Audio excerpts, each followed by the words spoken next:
Historias para empezar el viernes. Una semana después, el Ministerio de Igualdad admite que hubo abundantes incidencias, o sea, fallos en las pulseras, pero no concreta ni cantidad ni frecuencia. La ministra Redondo se niega a reconocer negligencia o error propio alguno, desdeña la reprobación de que ha sido objeto por el Parlamento y lo atribuye todo a una campaña para acabar con el Ministerio de Igualdad. Marlaska por lo menos sí ha pedido disculpas por los fallos en las pulseras, y eso le honra.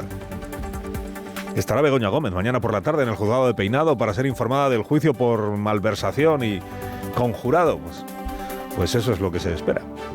Sábado por la tarde, los ministros le hacen los coros al presidente reiterando las críticas al juez Peinado y celebrando además que Sánchez quiera presentarse de nuevo a las elecciones en 2027 y más allá.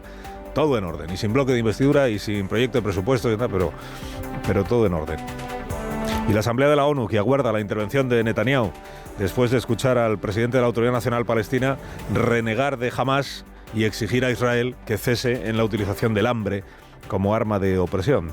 El gobierno de Israel ha advertido de que impedirá la llegada de la flotilla de la libertad, pero preservando la integridad de sus tripulantes. Y no ha dicho ni media palabra, dice que no habrá ningún problema seguro, con los buques que envían para acompañar a la flotilla, al menos hasta llegar a aguas israelíes, luego ya se verá, las armadas de Italia y de España.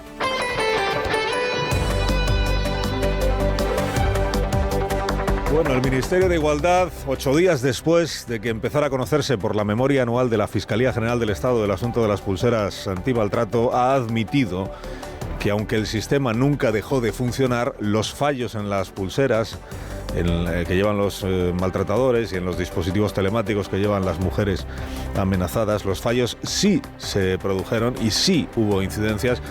Utiliza este argumento de que ningún sistema es infalible, pero ya hemos contado aquí que de lo que se trata es de saber si en el cambio de adjudicatario se multiplicaron los fallos o todo lo contrario.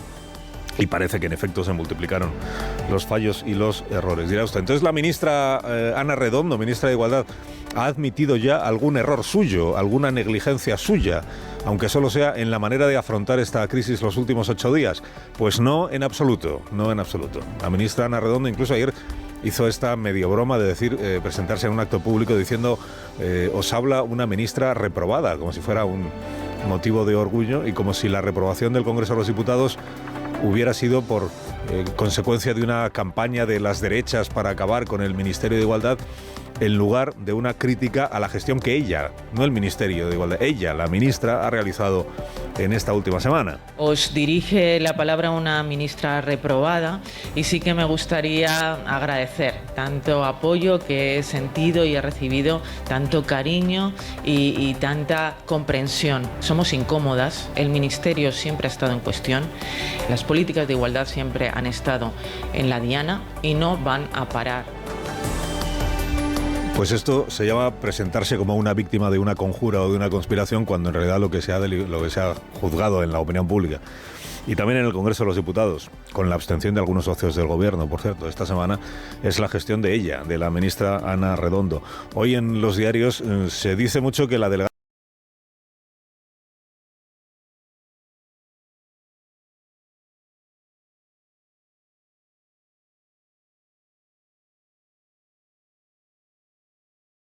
han generado a raíz de la difusión de informaciones. Ella dice que muchas de ellas torcidas, sesgadas o incompletas respecto del funcionamiento de las pulseras. Pero sí ha admitido los errores y las incidencias con el cambio de empresa que se produjo en el año 2024, aunque sostiene la delegada del Gobierno que todos los fallos y las incidencias están solventados y que a día de hoy el sistema funciona perfectamente. Y también se producen muchas incidencias con normalidad diarias, sobre todo mientras se ajustaron los dos sistemas. Muchas incidencias con plena normalidad diaria. Bueno, solo la ministra Redondo y otros miembros del Gobierno repetían que las pulseras habían funcionado todo el tiempo. Ahora ya al menos se admite que no es así y que los fallos, en efecto, se han producido y que el Ministerio de Igualdad ha estado informado en todo momento de esos fallos y de esas incidencias. Explica además la delegada que el pase de una adjudicataria a otra es que fue muy complejo.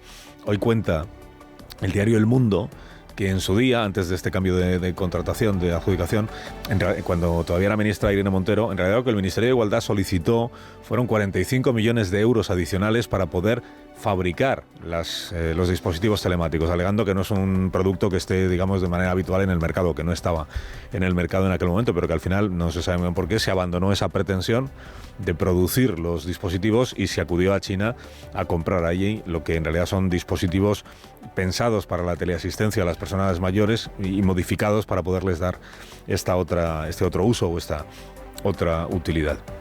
Y que, por tanto, hay un paso atrás del Ministerio de Igualdad en el año 2013. De hecho, ahora el Ministerio de Igualdad en lo que está insistiendo, lo que está sugiriendo la ministra Ana Redondo, es que sería bueno que todo esto fuera público. Público no en el sentido de que se conozca, sino que dependa de la administración. Es decir, que no dependa de la contratación de una empresa o de varias empresas privadas o de la compra a proveedores privados, sino que el servicio de las pulseras antimaltrato pueda depender íntegramente de la administración. Bueno, es un planteamiento defendible, es un planteamiento razonable. Lo que pasa es que ella misma tiene anunciado que en el mes de mayo saca otra vez a concurso la adjudicación. De aquí a mayo le da tiempo a cambiar otra vez de planes. Ha citado a las 6 de la tarde de mañana sábado el juez Peinado, argumentando que es que él está de guardia, pues ya que está de guardia, que vengan también los procesados o las tres personas a las que quiere llevar a juicio por una presunta malversación, que son Begoña Gómez, esposa del presidente del gobierno, la señora Álvarez, asistente de la esposa del presidente del gobierno en la Moncloa, el señor Martín Aguirre, delegado del gobierno de Madrid y antes alto cargo del departamento de presidencia del gobierno en el Palacio de la Moncloa. Bueno, la ley dice que en efecto los citados imputados pues tienen que acudir cuando el juez se lo diga para ser informados no solo del delito por el que van a ser juzgados, sino de que el juicio se va a celebrar con jurado. Que no jurado popular, como dijo ayer Rodríguez Zapatero. Dijo, ¿por qué lo llaman jurado popular cuando es jurado a secas?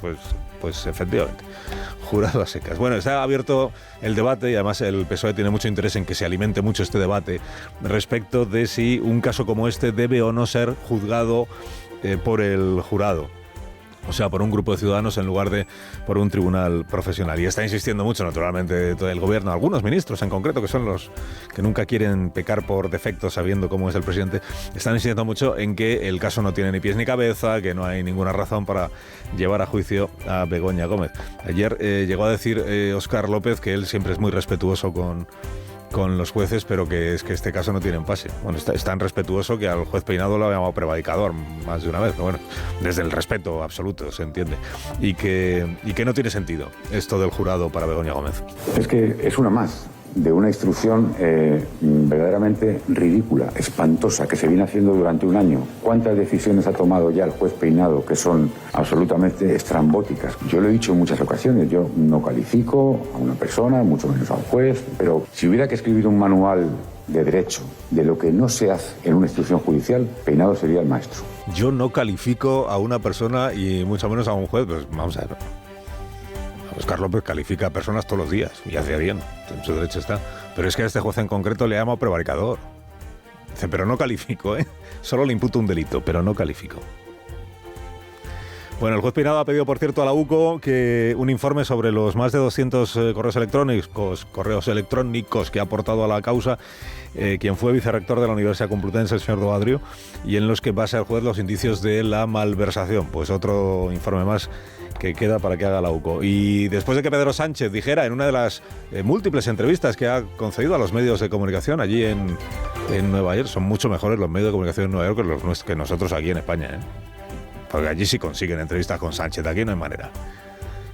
Se ha dicho Pedro Sánchez en las entrevistas que tiene voluntad de volver a ser candidato en el año 2027 de su partido a la presidencia del gobierno, y están pues los dirigentes del Partido Socialista diciendo que por supuesto, claro, que por supuesto. Pero esto no había un procedimiento para designar candidato del partido. No tenía que hablar el partido, no tenía que hablar los militantes, no tenía que darse la oportunidad de que alguna otra persona, si quiere, pueda competir por la candidatura. Bueno, pues no. Pues ya todo eso se acabó. Se acabó. Y por cierto, ayer la presidenta de la Autoridad Fiscal Independiente, de la AIREF, dijo unas cuantas cosas sobre el gobierno de España. Ella está encargada, su institución, la institución que ella preside, está encargada de velar por la estabilidad, la sostenibilidad de las finanzas públicas, de la administración, de las administraciones. Y ayer lo que dijo es que no solo es que no haya presupuesto en España, es que ni siquiera hay proyecto de presupuesto y que eso no tiene un pase. Y en efecto no lo tiene. Estamos a 26 de septiembre, o sea que el martes que viene se acaba el plazo constitucional para presentar el presupuesto a las Cortes. Y naturalmente el Gobierno, como poco, va a incumplir el plazo. A lo mejor hasta acaba incumpliendo la obligación que tiene un año más de presentar el presupuesto. Bueno, hoy le toca al primer ministro Netanyahu, el primer ministro de Israel, predicar ante la Asamblea General de las Naciones Unidas. Ha hecho, por cierto, el vuelo, el avión oficial del primer ministro de Israel no ha sobrevolado ni territorio francés ni territorio español. Digamos que ha dado un rodeo para evitar ese recorrido. Por si acaso.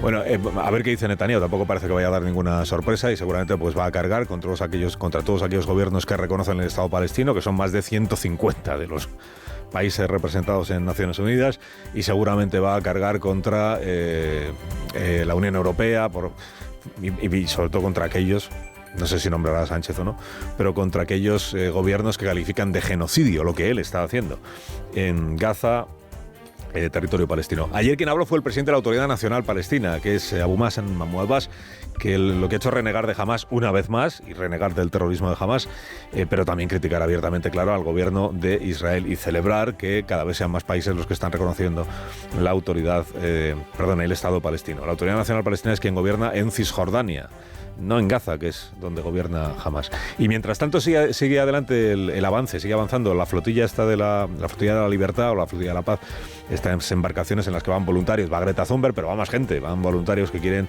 significarse de esta manera en contra de lo que está haciendo Israel y a favor de la causa palestina. Y ya ha partido del puerto de Cartagena el buque que el presidente del gobierno de España envía para acompañar a esta flotilla de la libertad y por si acaso hubiera que rescatar a alguien, ha dicho Pedro Sánchez, pero en ningún caso ha dicho que vaya a haber enfrentamiento ni con los drones israelíes ni mucho menos con la armada israelí.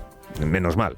El gobierno de Israel tampoco ha puesto mucho acento en este asunto y lo que ha dicho es que está seguro de que no habrá ningún problema ni con el buque español ni con los 2 buques que ha enviado Italia.